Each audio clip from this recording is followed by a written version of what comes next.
Hi everyone, myself Narayan sir from Saraswati International Academy Vapi. So dear student, जैसा कि chapter 11 है group 13. So group 13 में बात करें तो ग्रुप 13 एक ऐसा ग्रुप है जिसमें बहुत सारी वेरिएशंस एंड प्रॉपर्टीज हैं उनकी. और now this group is associated with the 5 element boron, aluminium, gallium, indium and थायरियम.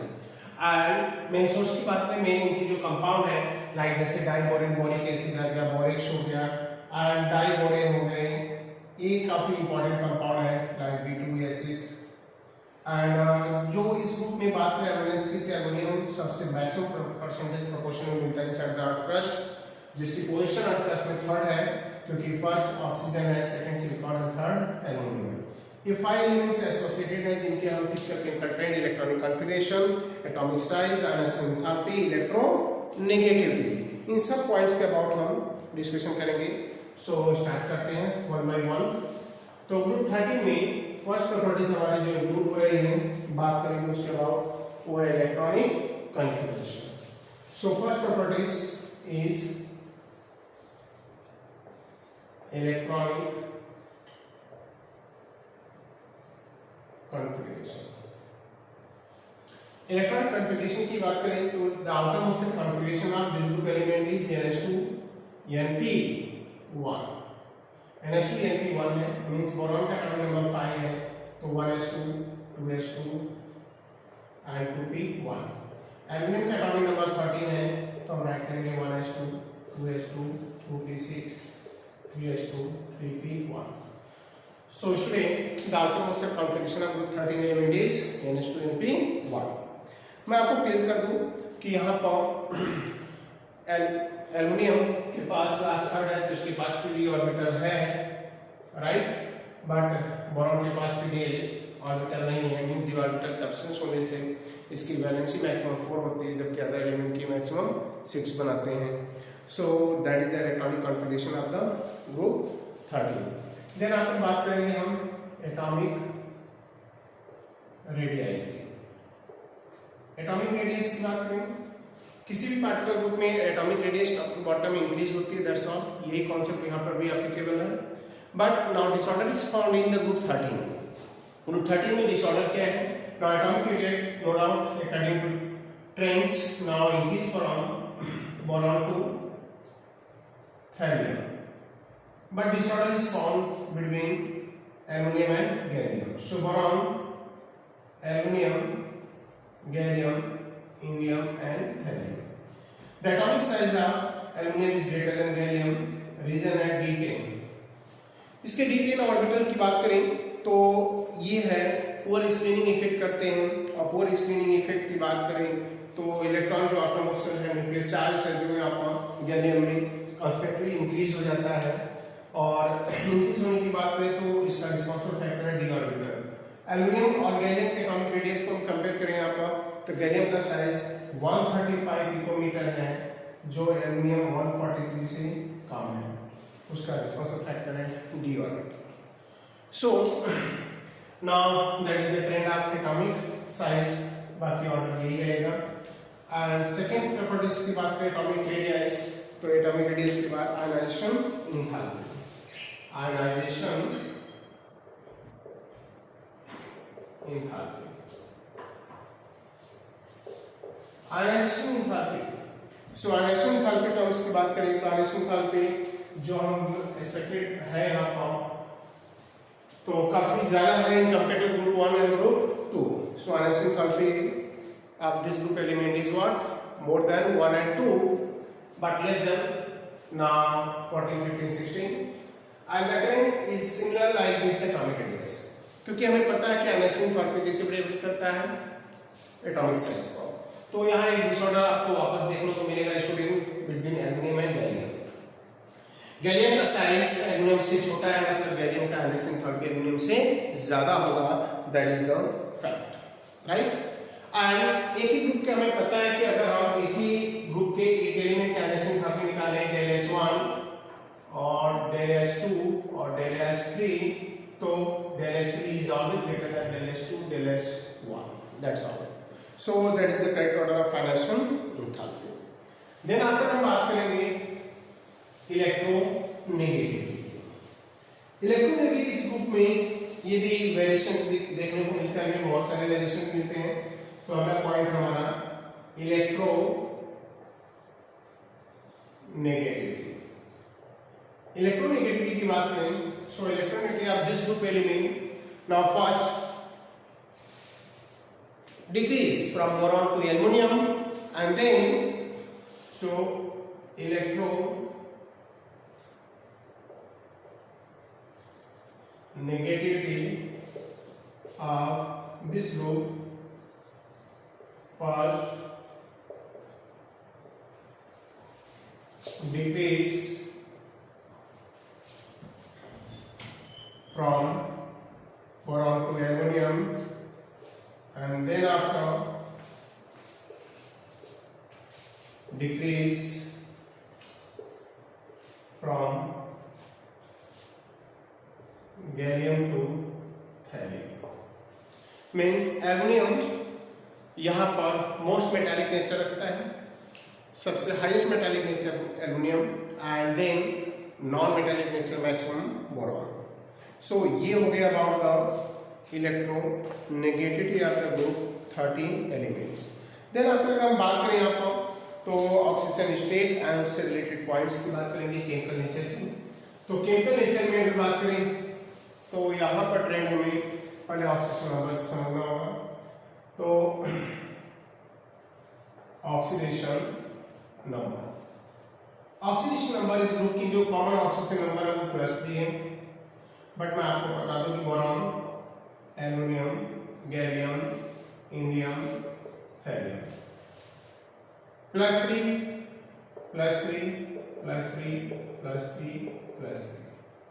ये जो है सबसे ज्यादा स्टेबल ऑक्सीजन और यही से +1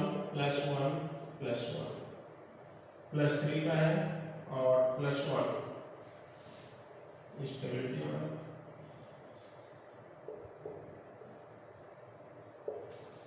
सो +1 +2 स्टेबिलिटी ऑर्डर की बात करें यहाँ पर तो इसके बेस पर अगर हम जाएं पॉइंट्स को देखें तो एल्युमिनियम मींस +3 ऑक्सीजन स्टेट बनाता है कॉम्प्लेक्स में एंड बोरॉन इज आल्सो। तो यहाँ पर थैलियम जो है +1 oxygen state, thallium the +1 oxidation state of helium is more stable than +3. No, +3 oxidation state of boron is more stable than +1 means यहाँ पर हो गया कि thallium iodide is less stable than TLI। क्यों? क्योंकि थैलियम यहाँ +1 ऑक्सीजन नंबर बना रहा है जो मोर स्टेबल है और +3 इसकी क्या है, लेस स्टेबल है। सिमिलरली टाइप कर सकते हैं कि BCl3 is more stable than BCl। Why? क्योंकि बोरॉन यहाँ एग्जिस्ट कर रहा है +1 ऑक्सीजन स्टेट जो बोरॉन की अनस्टेबल स्टेट है, बट इस कंपाउंड में बोरॉन +3 बना रहा है जो हाईली स्टेबल है। That's all. सो ये पॉइंट हो गया अबाउट द ऑक्सीडेशन स्टेट। तो इससे क्लियर हो रहा है कि पॉइंट कैसा किस ऑर्डर में जा रहा है। तो +1 +3 का ऑर्डर। इसके बेस पर अगले पॉइंट जाएंगे try halide and trihydrides of this group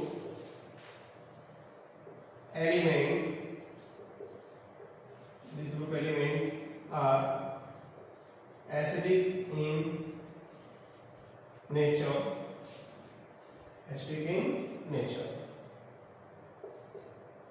all act as a Lewis acid in Friedel Crafts reaction. Means benzene plus now CH3Cl in presence of anhydrous AlCl3, that is called Friedel Crafts reaction, and gives toluene with plus HCl. That is the Friedel Crafts reaction and act as a Lewis acid, क्योंकि सब में octet incomplete है, 1 पे electron gain करते हैं और nature इनका Lewis acid जैसा होता है। ऐसे में हम बात करें एज एग्जांपल तो यहाँ पर BCl3 and AlCl3 commonly use करते हैं। And then after now BCl3 is electron exchange species. It can gain 1 pair of electron that donated by the nitrogen of the ammonia, so both form coordinate bond. Here Lewis base and this one is Lewis acid. That's all. So ये points हो गए about the oxidation.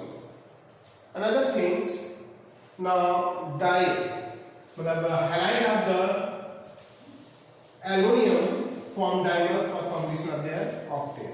So aluminum chloride get converted in Al2Cl6 means Al है, here 1 chlorine, 2 chlorine, 3 chlorine, aluminum है 1 chlorine, 2 chlorine, 3 chlorine.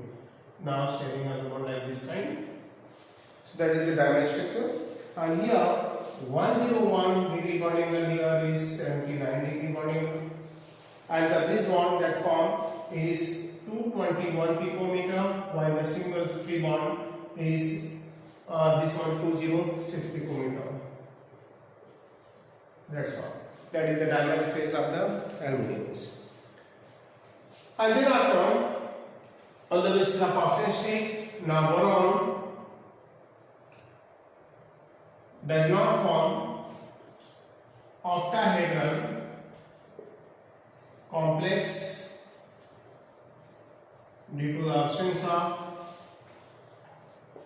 d orbital. That's all.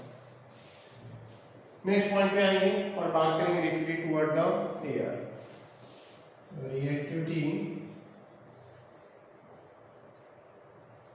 Toward air.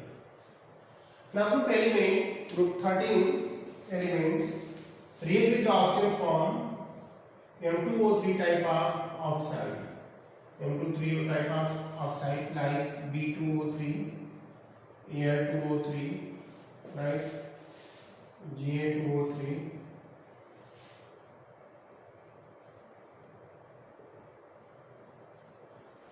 now oxide of aluminum and boron are amphoteric in nature,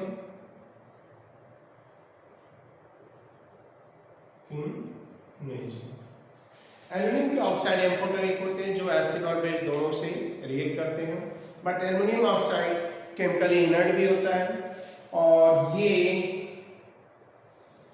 किसी भी acid base से dissolve ऐसा बोलते हैं होता नहीं नॉर्मल कंडीशन पर, क्योंकि इसके सरफेस पर इनर्ट लेयर होती है किसकी, ऑक्सीजन की। तो due to the formation of inert layer of oxide means aluminium does not react with the aluminum oxide does not easily react with the acid and base. And next, now reacting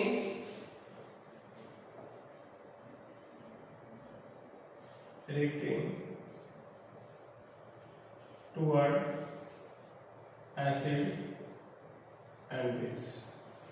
Reacting toward acid and base. So boron does not react with the acid and base and alkali in the moderate temperature. So boron does not react with acid or base at normal temperature. At normal temperature. Normal temperature पे react नहीं करता, but it's reacting with increasing temperature. But aluminium react with the both. So, but aluminium react with the acid as well as base. So एक ही reaction को student हम study करेंगे, पहले acid के साथ पढ़ते हैं. Now twice mole Al react with the 6 mole of HCl, right? Twice mole of Al react with the 6 mole of HCl and gives twice AlCl3 plus twice H2. Second, now aluminum is also react to the sodium hydroxide alkali. Sodium hydroxide से react करता है with 6 molecule of water and 2 mole of aluminum. In reaction के बाद अगर हम बात करें यहाँ प्रोडक्ट जो बनता है ट्वाइस, यानी AlOH का होल 4, ये हमारा प्रोडक्ट बन जाएगा by mole of twice H2. And this one is called sodium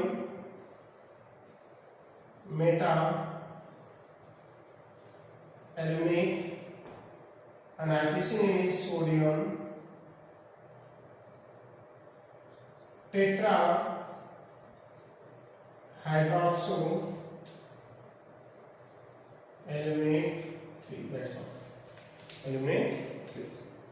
So ये हो गए aluminum के amphoteric nature, means that react with the acid as well as base. So chemical reactivity of the aluminum and reactivity toward the halogens. मैंने अभी आपको बता दिया कि इस ग्रुप के एलिमेंट, तो अगला टॉपिक होगा हमारा रिएक्शन विद हैलोजन. इस ग्रुप की जो कॉमन ऑक्सीजन स्टेट है वो +3 है, तो ऑक्सीजन नंबर +3 है, तो क्लियर है इस ग्रुप के एलिमेंट जो होंगे कैसे बनाएंगे, NH3 टाइप ऑफ हैलाइड बनाएंगे जिसमें BH3, LH3, GH3, Indian trihalide and thallium trihalide. That is the stability order.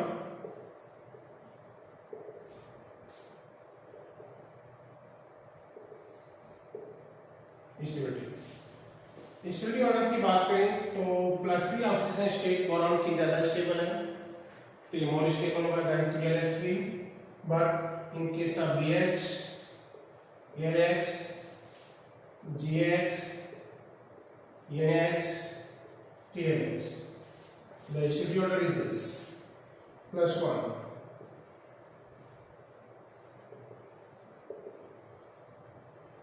Where H is the fluorine, chlorine, bromine and iodine. That's all. And then after हम बात करेंगे यहाँ पर एक compound जिसका name है डाइबोरेन.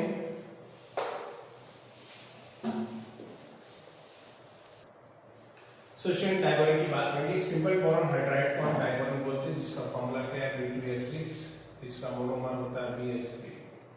तो BH3 बोरॉन हाइड्राइड है, इसके डाइमर को हम बोलते हैं डाइबोरेन. प्रिपरेशन की बात करें तो दो ही प्रिपरेशन है फ्रॉम BF3. बोरॉन फ्लोराइड का 6 मोल ऑफ सोडियम हाइड्राइड से रिएक्शन करके बनाते हैं, या BF3 का रिएक्शन लिथियम एल्यूमिनियम हाइड्राइड से कराते हैं. और लैबोरेटरी मेथड की बात करें तो ये सोडियम बोरोहाइड्राइड आयोडीन से रिएक्शन करते हैं. अब हम बात करेंगे इनके प्रॉपर्टीज की. तो प्रॉपर्टीज की बात करें स्टूडेंट तो डाइबोरेन एक कलरलेस हाईली टॉक्सिक गैस है. तो it is colorless highly toxic gas. Colorless highly toxic gas. Its boiling point is 180 degree Celsius. इसका boiling point 180 केल्विन है, right? डाइबोरेन. और it is highly reactive toward the air. सो हमारा point होगा पहला reaction with air. Reaction with air की बात करें आपको तो B2H6 combined with the thrice O2 at high temperature, you know that reaction occurs at high temperature and form B2O3 plus thrice H2O. Delta is -1976 kilojoule per mole energy, means 976 kilojoule per mole energy generate होती है. सो ये point हो गई. And second reaction hydrolysis Diborane on hydrolysis now gives boric acid. Gives what it is? Boric acid. Means B2S6 on hydrolysis this 6H2O and gives B twice B means ES3BO3 plus thrice H2O. So boric acid. तो boric acid का meaning hydrolysis पर boric acid रहता है। And other reactions की बात करें तो formation of borazine, now diborane B2S6 react with the ammonia, किस रिएक्शन करता है स्टूडेंट? With ammonia. ये अमोनिया से रिएक्शन करता है और 6 मोल और बनाता है compound B3 long diborane thrice B2 B3N3H6. B3N6 is called borazine are having ring structure, so B3N3H6 जो B3N3H6 है एक्चुअली ये इनऑर्गेनिक बेंजीन बोले जाते हैं। पर हम बात करें तो 12H2 B3N3H6 has ring structure like organic benzene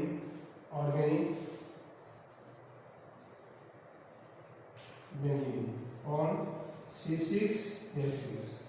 So it is called inorganic benzene. सो बोराजीन की जो स्ट्रक्चर है स्टूडेंट लाइक ऑर्गेनिक बेंजीन है, तो इसलिए इसे वर्ड देते हैं क्या? Inorganic benzene. इसे वर्ड इंप्लाइज करते हैं inorganic benzene means benzene like this जहां पर और ये रहेगा BN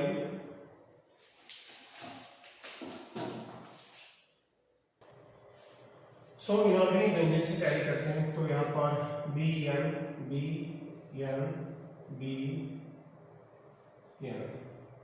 अब यहाँ पर बात करें तो इनके बीच में जो बॉन्डिंग है लाइक सिमिलर है और यहाँ पे ईच आइटम एक हाइड्रोजन से अटैच है like benzene, so that means पर inorganic benzene.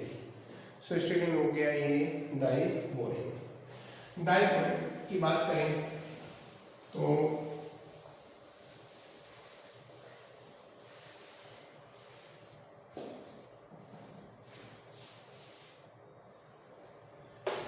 structure of diborane। Diborane BH3 का डाइमर है, right. So structure of diborane की बात करेंगे, डाइबोरेन का ये फॉर्म है, यहाँ पर ब्रिज बॉन्ड दिख रहे हैं आपको और ब्रिज बॉन्ड में आपको देखेंगे तो ये जो है ना जिसे हम 2 इलेक्ट्रॉन 3 सेंटर एटम बॉन्ड बोलते हैं, 2 इलेक्ट्रॉन 3 सेंटर 2 इलेक्ट्रॉन बॉन्ड बनाता है। सो 3 centre 2 electron bond meaning actually boron का हाइड्राइड में अगर हम देखें तो बोरॉन के पास 3 हाइड्रोजन एटम है और बोरॉन देखा जाए ऑक्टेट्यूड के अकॉर्डिंग तो अनस्टेबल है, लेकिन ये जो बॉन्ड पे इलेक्ट्रॉन है इसके साथ शेयरिंग करता है लाइक दिस टाइम, इसके बॉन्ड पे इलेक्ट्रॉन इसके साथ शेयरिंग करते हैं। अब ये जो बॉन्ड पे इलेक्ट्रॉन ब्रिज बॉन्ड बना रहे हैं, राइट, तो that is called back bonding और इसे हम बनाना बॉन्ड भी बोलते हैं। सो इसमें देखा जाए तो 2 इलेक्ट्रॉन 3 सेंटर मतलब 1 2 3 here is 2 electron only but 3 centre atom आ रहा है, here 2 electron but 3 centre atom, so that is the structure of the diborane. So student structure of diborane में इतना ही पॉइंट्स हैं। सो नेक्स्ट पॉइंट आप बात करेंगे ग्रुप 14 की। सो स्टूडेंट अब बोर्ड के पॉइंट ऑफ व्यू से इंक्लूडेड पार्ट हम बात करेंगे ग्रुप 14। ग्रुप 14 अगर हम बात करें तो group 14 is called carbon family. Carbon family में carbon silicon, germanium, tin and lead. ये 5 एलिमेंट्स एसोसिएटेड फैमिली है, राइट। एंड देन आफ्टर हम बात करें यहाँ पर तो परसेंटेज प्रोपोर्शन में सिलिकॉन का सेकंड पोजीशन है इनसाइड द क्रस्ट जो 47.7% मिलता है। एंड नेक्स्ट हाईएस्ट प्रोपोर्शन है कार्बन का जो 0.03% मिलता है। So silicon in nature found 27.7%, carbon 0.03% in the form of carbon dioxide. अब हम बात करेंगे इनके केमिकल ट्रेंड्स, फिजिकल प्रॉपर्टीज तो इंक्लूडेड नहीं है, तो जिन पार्ट की बात करेंगे इंक्लूडेड पार्ट बोर्ड के पढ़ना से बस वही पढ़ना है, जिसमें पहला है इलेक्ट्रॉनिक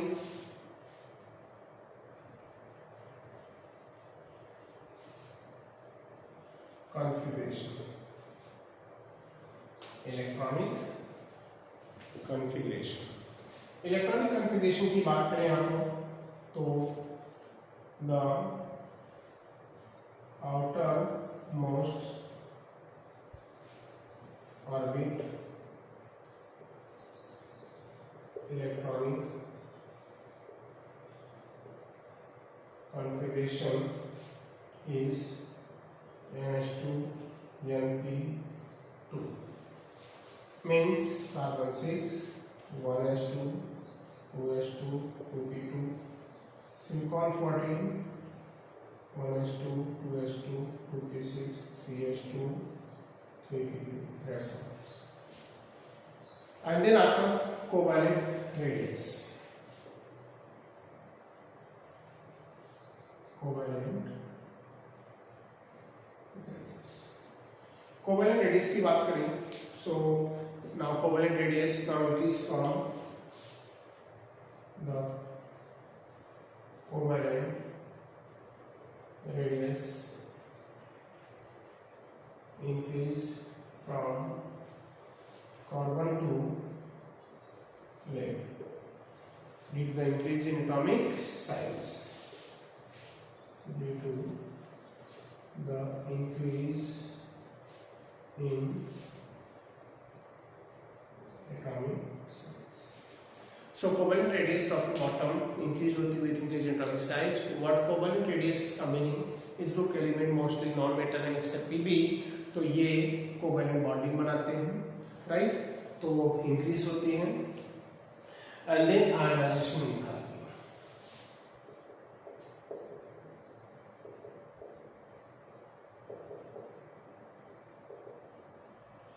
ionization इस ग्रुप की आयनाइजेशन एंथैल्पी ग्रुप 13 से ज़्यादा है, इनके एटॉमिक साइज कम है इस रीजन से, राइट। और अगर हम कंपेयर करें आपको तो आयनाइजेशन एंथैल्पी जो ग्रुप 13 की है वो first ionisation enthalpy of the group 13 is less than group 14, but second ionization enthalpy of group 13 is more than 14 due to the presence of inner full filled orbital. ionization enthalpy का वही old trends, top to bottom जाने पर ionization enthalpy क्या होगी, decrease होगी due to the increase in atomic size and metallic nature, means carbon has the highest ionization enthalpy in group 40 and Pb has less. So ionization enthalpy का terms यही रहेगा, means जो हमने आपको explain किया है student, first ionization enthalpy of group 13 is less than 14 but second is greater or higher than more than group 14 due to the presence of inner full filled orbital. Electronegativity की बात करें तो electronegativity trend में size पर depend करता है। Number 4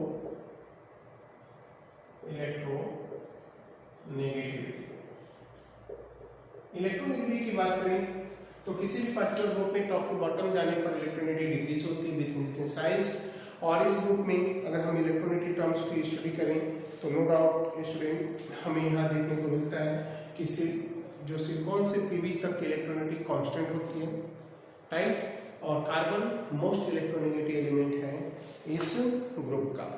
सो student अब next point बात करेंगे हम about the oxygen number and other trends that related to the oxygen number. तो इस ग्रुप के एलिमेंट के ऑक्सीजन नंबर जो है +4 है, बट +2 भी फॉर्म करते हैं।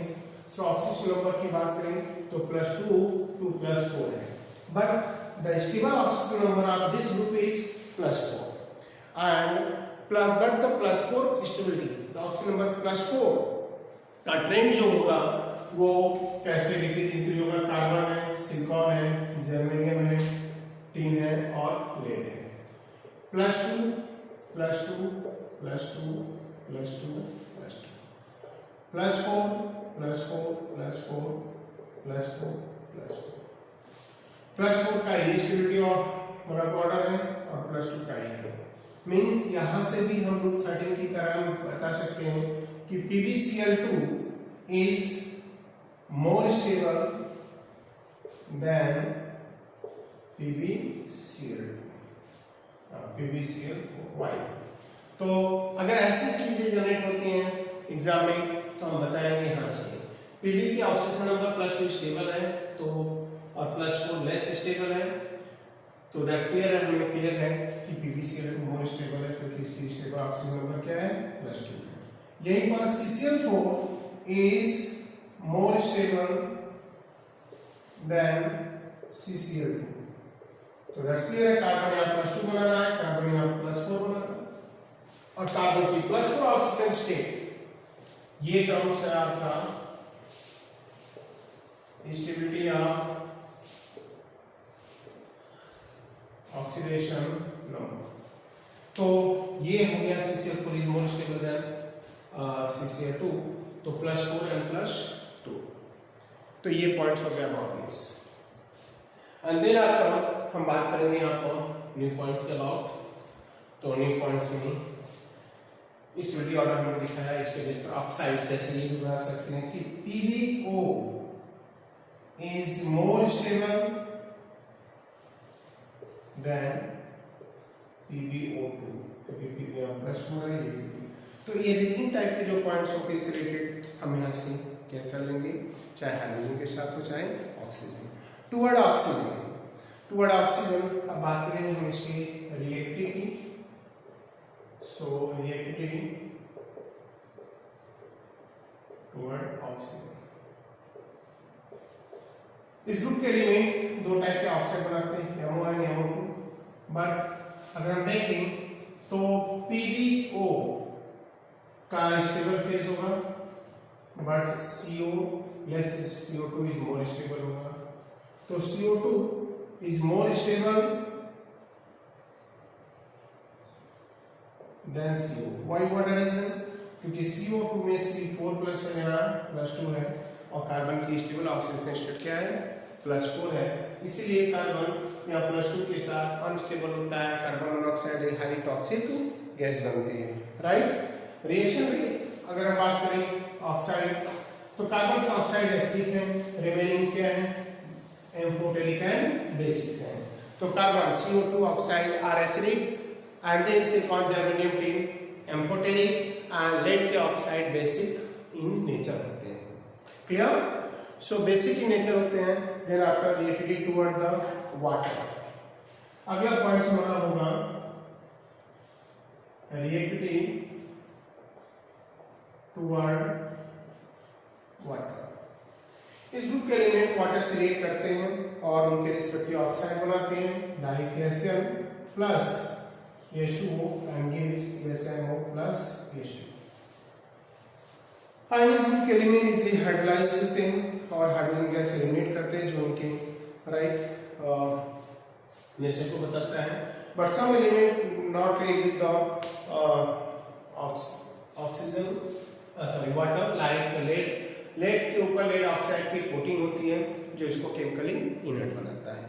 सो लेड ऑक्साइड वाटर से रिएक्ट नहीं कर रहा है क्योंकि ये इसलिए हाइड्रोलाइज भी नहीं होता due to the presence of inert layer of oxide. And then इसी के बेस पर अगर हम बात करें ऑक्सीडेशन नंबर के बेस पर, तो रिएक्शन विद हाइड्रोजन भी है। तो मेरे अकॉर्डिंग अगर जाए तो हाइड्रोजन के रिएक्शन हमने अभी आपको बताए हैं कि अगर ट्रेंड्स देखें तो कार्बन सिलिकॉन, तो अगले पॉइंट्स हम देखें तो reacting with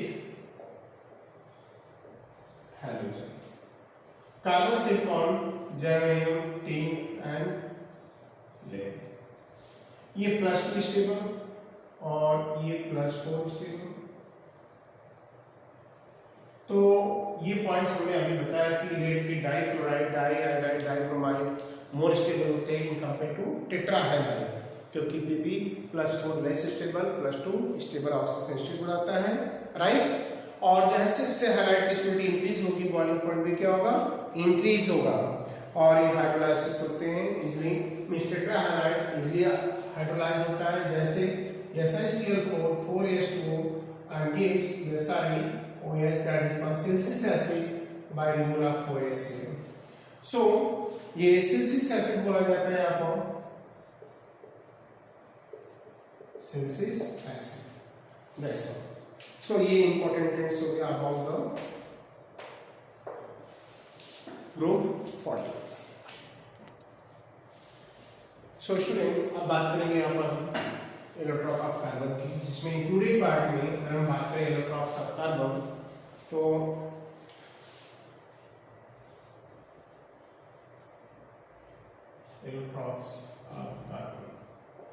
electron of carbon की बात करें तो कार्बन के यहाँ पर 3 इलेक्ट्रॉन्स हैं, जैसे हम जानते हैं graphite, diamond and fluorine. But board के पॉइंट ऑफ व्यू से इंक्लूडेड पार्ट है डायमंड एंड ग्रेफाइट। एक एक के अमाउंट बताएंगे। So first of all diamond. Diamond की बात करें तो that is the hardest substance on earth, right. It is a crystalline form lattice, it is a crystalline lattice, it is a hardest substance on earth, अर्थ का सबसे hard substance है। It's melting point, boiling point is very high, it's melting boiling point is very high, melting boiling point बहुत ही ज्यादा है। In diamond 1 carbon attached with 4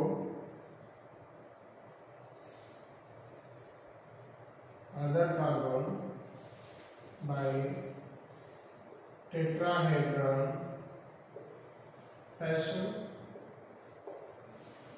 Each carbon bond length in diamond is 154 picometer. It is from network structure. Therefore, this region has high melting boiling point. Each carbon of diamond is sp3 hybridized. Now, diamond therefore utilized for the making what is filament, tungsten filaments, right, and tools that have been high melting boiling points. But in other hand, graphite. It is a crystalline lattice. It is also crystalline lattice. It is very hard. Melting boiling point is very high. So here is very low. So graphite is a good conductor of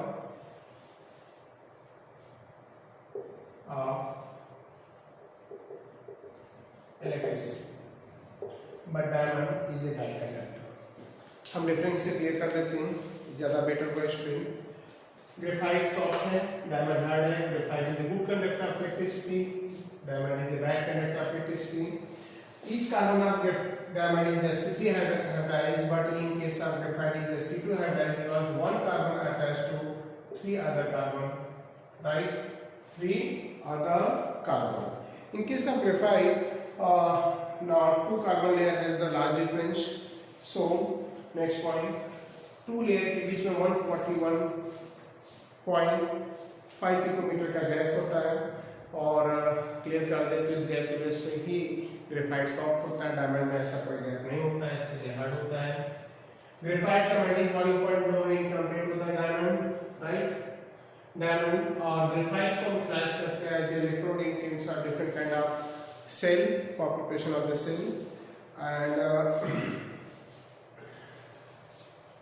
graphite triangular structure form करता है, जबकि किस form में exist हो रहा है, tetrahedral. So that is the difference between graphite and diamond. So diamond and graphite, now two electron of the carbon. So student, as now chapter 11 P log के part में बस इतना ही इंक्लूडेड पार्ट है, remaining part होगा JEE की class में. तो board के पॉइंट ऑफ व्यू से दैट्स ऑल. Thank you.